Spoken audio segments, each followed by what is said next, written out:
Audio Jungle.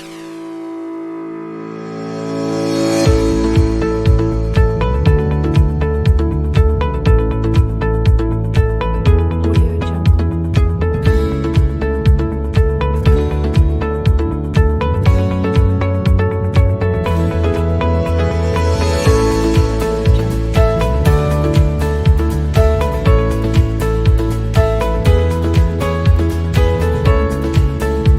Chào cả nhà.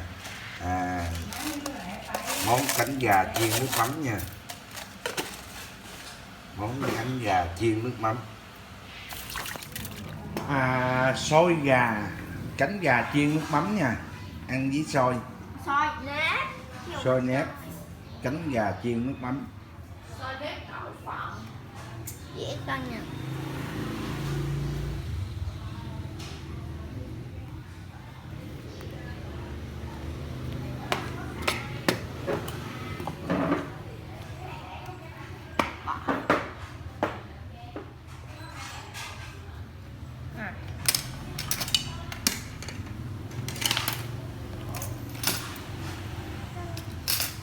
Hello, hello. Ai để muỗng này á, không biết hết trời ơi, nó chính nước chiêu nước tiêu. Đây. Nè, xay cho hết rồi. Lên lấy tay nè. Gì vậy? Cái mùi nó có màu không?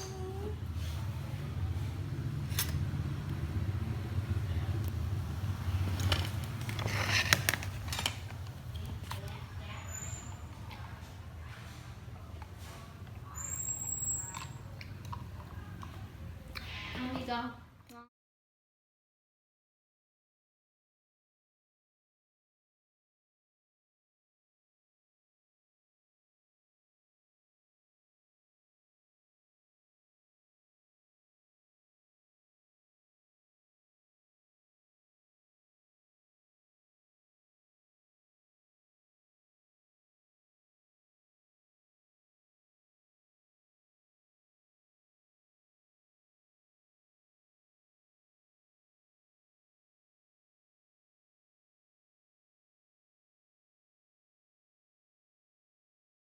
Rồi mời cả nhà ăn Xôi mặn. xôi mặn cánh gà chiên nước mắm.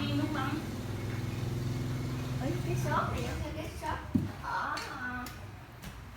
ở nghe cái mùi giống Không như chắc heo quay gà hả? xê quá nha. Ăn gà thôi hả? Nó bán này được chiều mai muốn ăn heo quay ăn cái gì trưa nay á. Sao để này đây? Heo quay muốn ăn cái gì? Heo quay muốn ăn cái này không? Trưa muốn cái này ăn. Cái này này chay lên ngon á. Mặn lắm á nha. Cánh Có gà, tươi đào ở trên Chán chỗ. cánh gà chiên nước mắm. Món này món là trộn. Xôi, Ai? xôi mặn, xôi đào vòng. con nết. Đừng gì Mày ăn nghe ơi. Bá Ai? Chị ngang cửa nó Không là phải có gì nha. mày không có tao không? Cái cửa em không phải có thợ chị nhờ kéo cái chị nó cũng được đó. Bây giờ thợ chị nó mới đi cả con. Ủa ngoài sau còn gì không chim? Để gì thôi. Để gì tôi ship làm xong em làm với ta em được không? Nghĩ à?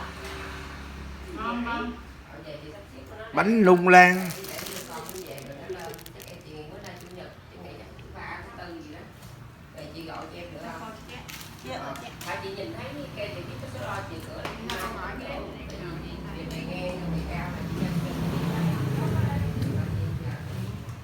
không có ông thợ nào luôn ông xã mà nhà có thợ cây không Mắc công quá. Hơn cái gì nữa ha? sớm cho em cho ha để chị điện cho điện thoại rồi chị đừng Dễ nè. Bên đây hồi phát gạo nữa nè, phát gạo mì gói.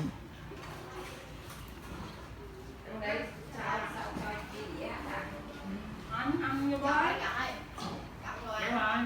chọn cái bự nhất được không chọn đi mệt bà Rồi ăn đi, ăn trước đi.